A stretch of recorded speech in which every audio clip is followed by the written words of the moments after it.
Наташа Спасовска и прашува како да се намали тежината додека мајката дои.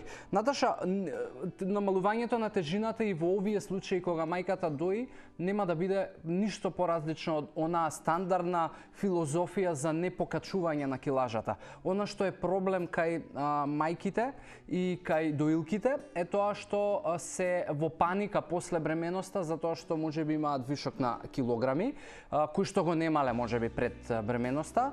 Од друга страна се во паника затоа што сметаат дека доколку треба да почнат да слабеат, ќе треба да почнат да isfрлаат многу работи од исхраната и да гладуваат.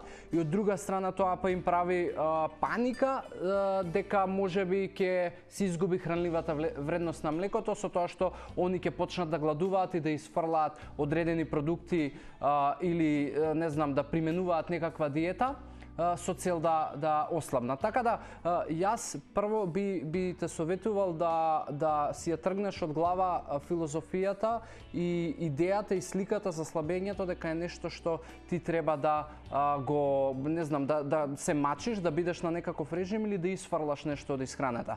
Квалитетната исхрана не подразбира isfрлање на продукти, туку напротив представува дополнување и вметнување на продукти кои што ќе ја направат храната вредна, ќе има доволно хранлива вредност и со тоа нема да создаваш нови масти.